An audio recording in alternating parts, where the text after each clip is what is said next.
Karena ini emang alhamdulillah aku sama adik-adikku sama kakakku juga kita punya bisnis keluarga gitu kan. Dan apa namanya udah jalannya udah cukup lama, udah mau masuk 10 tahun. Dan bisnis kita nih kan bergerak di bidang fashion. Kita punya label tuh ada 6 label baju yang berbeda gitu kan. Jadi apa namanya emang alhamdulillah emang kita selalu kompak, tiap kegiatan tuh rasanya kayak acara keluarga gitu kan. Karena emang yang kerjasamanya ya sama mereka juga. Kenapa sih bikin bisnis keluarga? Karena setelah kita menikah, setelah kita kerja, waktu kayaknya lebih banyak habis sama teman kerja ya kan. Mbak semua pasti lebih banyak teman kerja dibanding adik kakak. Nah, kita mikir gimana kita tetap bisa solid dan ketemunya sering ya begitu sahabat. Nah karena usaha kita ini di bidang fashion jalannya udah lama juga, akhirnya mulai ada kegelisahan. Salah satunya kegelisahan gimana caranya kita bikin gini loh, limbah fashion tuh besar banget ya. Limbah fashion besar banget. Bahkan aku ya dari tiap jualan baju, aku tuh nggak pernah ayo beli produk aku sebanyak-banyaknya mumpung lagi diskon. Kalau misalnya lagi diskon 50%, 70% lagi cuci gudang, aku tuh nggak pernah menyarankan orang untuk ayo beli baju tuh sebanyak-banyaknya. Karena apa?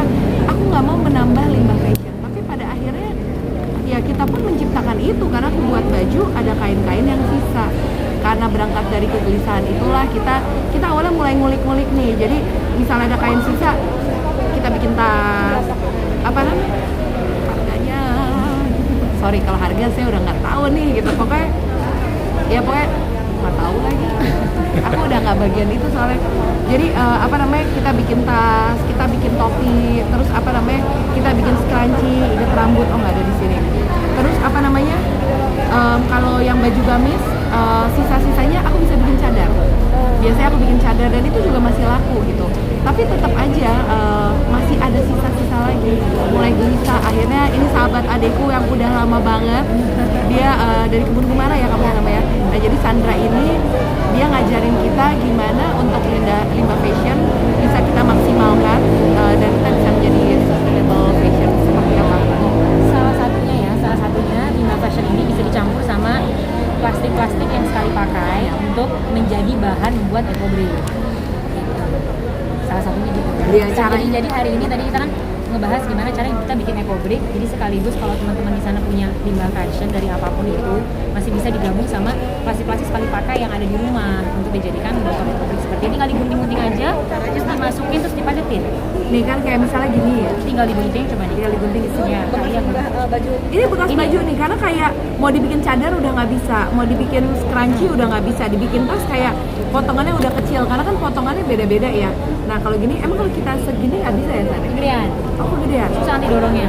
Ini guntingnya tumpul lagi. Oh. Coba tarik dikit deh kak. Oke. Oh jadi kita potong lebih kecil lagi kalau kayak bikin yang namanya eco-brick. Iya. Nah ini cukup lah segini, terus dimasukin ke botol, nanti kan banyak ya. Kita tekan. Iya didorong padatin ke samping. Nah dia di dalam ini juga ada plastiknya. Jadi sekarang kita lagi emang cari bekerja sama orang-orang yang bisa mengolah sampah untuk menjadi hal yang lebih manfaat gitu. Nah itu harus keras biar mungkin bisa menopang badan manusia untuk jadi bangku seperti itu. Pertama harus padat ya, padatnya harus maksimal ya. Iya dia harus padat banget, jadi ini keras banget, beda banget lah sama botol kosong sama botol yang diisi.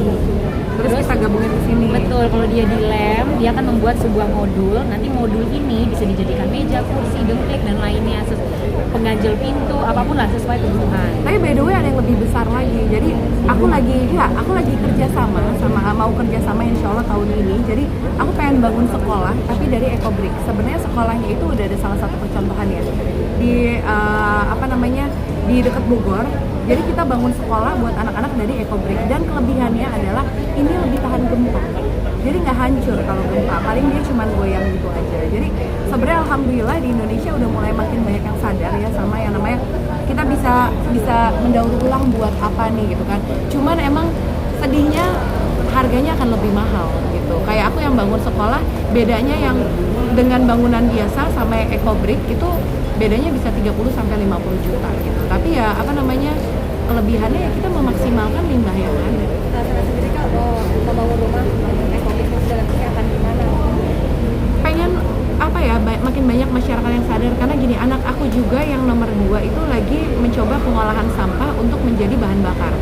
Dia lagi survei kemarin abis dari Bantar Gebang, terus dia juga ke BRIN, lagi muter gitu. Jadi lagi mempelajari gimana supaya sampah-sampah plastik dia bisa maksimalkan supaya menjadi apalagi nih yang manfaat. Kalau dia lagi nyoba untuk menjadi bahan bakar gitu. Jadi alhamdulillah sih anakku nih yang di sekolahnya ini semua lagi belajar soal itu, pengolahan sampah limbah, karena yang akan hidup di masa depan nanti kan mereka juga udah ngeliat, kalau aja pulang dia harus lihat gunungan sampah di Bantar Gebang, itu gunung besar banget kata dia gitu, dan itu tiap harinya bertambahnya juga banyak gitu.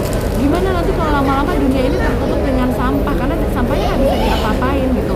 Jadi udah mulai ada kesadaran itu, kala yang kelas 5 SD sekarang lagi membuat mesin yang bisa mengolah jadi bahan bakar. Itu gue juga lagi kayak wow, iya biodiesel. Jadi kayak lagi keren banget. Makanya tadi di sini ada teman-temannya Kala yang seangkatan juga, mereka proyeknya lagi bikin yang buat seperti ini, EcoBrick. Jadi senang sih, semoga makin banyak pendidikan yang mengajarkan anak-anak untuk bagaimana mengolah sampah untuk menjadi yang manfaat. Apa sih menurut kalian jadi interest dengan hal tersebut? Karena emang contoh dari orang tuanya yang peduli anak.